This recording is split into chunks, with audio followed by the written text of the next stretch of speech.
আপনি দেখেন একটা যুদ্ধের মাধ্যমে আমরা দেশ স্বাধীন করেছি, ৭২ সালে একটি সরকার গঠিত হলো।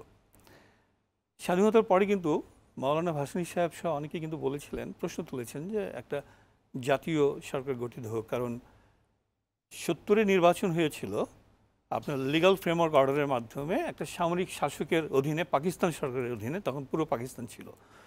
তো সেখানে আওয়ামী লীগ জয়ী হয়েছিল বিপুল ব্যবধানে এবং তাদের একটা গণতান্ত্রিক অধিকার হয়েছিল, সাংবিধানিক অধিকার হয়েছিল সরকার গঠন করতে। সরকার দেয়নি, পাকিস্তানি হানাদার বাহিনী আমাদের উপর অত্যাচার করেছে, ফলশ্রুতিতে যুদ্ধ হয়েছে। তো ৭২ যখন সরকার গঠিত হলো, একটা আবেগতাড়িত সরকার বলবো আমরা, যে তখন শেখ মুজিবুর রহমান একটা জনপ্রিয় নেতা, সবার আবেগ ছিল তার প্রতি নিবন্ধ, যার ফলে কেউ আর আপত্তি করেনি, আওয়ামী লীগ এককভাবে একটি সরকার গঠন করে। এখন ৭২ যখন সরকার গঠিত হয়, আমি একটা ডেটা দেখলাম যে ৭২ সালের জানুয়ারি মাসে আমাদের জনপ্রতি ব্যয় ছিল ২০৮ টাকা মাসে। অক্টোবরে সেটা হয়ে যায় ২৯৬ টাকা, মানে অলমোস্ট অর্ধেক বেড়ে যায়।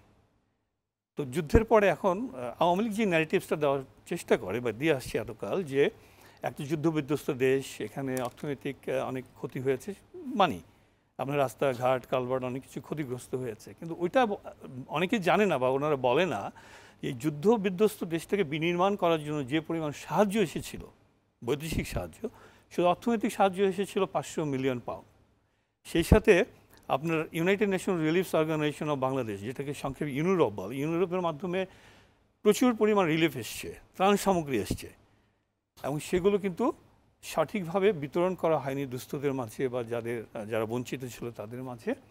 যার ফলে একটা উদাহরণ দিই আমি, কি পরিমাণ দুর্নীতি লুটপাট করছিল তৎকালীন সরকার, মানে প্রথম সরকার। যে তখন বাংলাদেশ রেড ক্রসের প্রধান ছিলেন গাজী গোলাম মোস্তফা, সেই বিখ্যাত গাজী গোলাম মোস্তফা সাহেব ছিলেন। তো প্রধানমন্ত্রী শেখ মুজিব দুঃখ করে বলেছিলেন যে ৭.৫ কোটি কম্বল এলো, আমার কম্বলটা কই? আচ্ছা, তার মানে এতে বোঝা যাচ্ছে যে কী পরিমাণ লুটপাট হয়েছে। আচ্ছা, মজার কথা হলো যে উনি বলতেন, উনি জানতেন, কিন্তু কোনো ব্যবস্থা গ্রহণ করতে ব্যর্থ হয়েছেন বা উনি করতে পারেননি। যার ফলে হয়েছে কি, এটা তো গেল লুটপাট, দুর্নীতি এবং অব্যবস্থাপনার একটা উদাহরণ।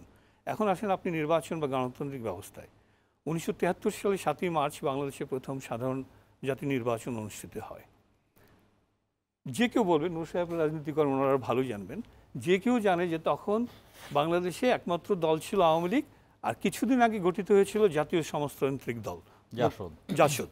মুক্তিযুদ্ধ ফেরত কিছু তরুণদেরকে নিয়ে এই দলটা গঠিত হয় ওই আওয়ামী লীগ সরকারের বিরুদ্ধে, তাদের অনাচার অত্যাচারের বিরুদ্ধে চ্যালেঞ্জ ছুড়ে দিয়ে। অনেকে আওয়ামী লীগ থেকেও বের হয়ে এসছে, এবং আমি সেটা উদাহরণ দিচ্ছি। দেখুন, তখন ৭৩ সালে চোখ বন্ধ করে কিন্তু আওয়ামী লীগই ক্ষমতায় আসে, কিন্তু সেই নির্বাচনে কী করেছে আমি একটা উদাহরণ দিই। তৎকালীন প্রধানমন্ত্রী শেখ মুজিবুর রহমান সম্ভবত তখন ৩টে আসন থেকে প্রতিদ্বন্দ্বিতা করছিলেন। তার মধ্যে একটা আসন ছিল ভোলাই, যেখানে ডাক্তার আজহারউদ্দিন সাহেব তার প্রতিদ্বন্দ্বী ছিলেন। আজহারউদ্দিন সাহেব কিন্তু ৭০ সালে আওয়ামী লীগ থেকে নমিনেটেড হয়েছিলেন। উনি ৭২ এসে জাসদ থেকে ৭৩ এসে জাসদে যোগদান করে উনি কম্পিট করলেন।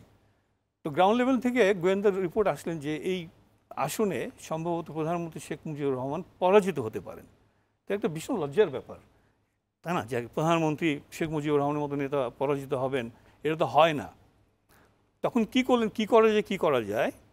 তো তার যে সাঙ্গপাঙ্গরা ছিলেন বা আনঅফিসিয়ালি কিছু মাসলম্যানরা ছিলেন, তারা একটা বুদ্ধি করলেন কি, ডাক্তার আজহারউদ্দিন সাহেবকে গুম করলেন, এবং ততক্ষণ গুম করে রাখলেন যতক্ষণ না ওই তার নমিনেশন পেপার সাবমিট করার সময় পার হয়ে যায়।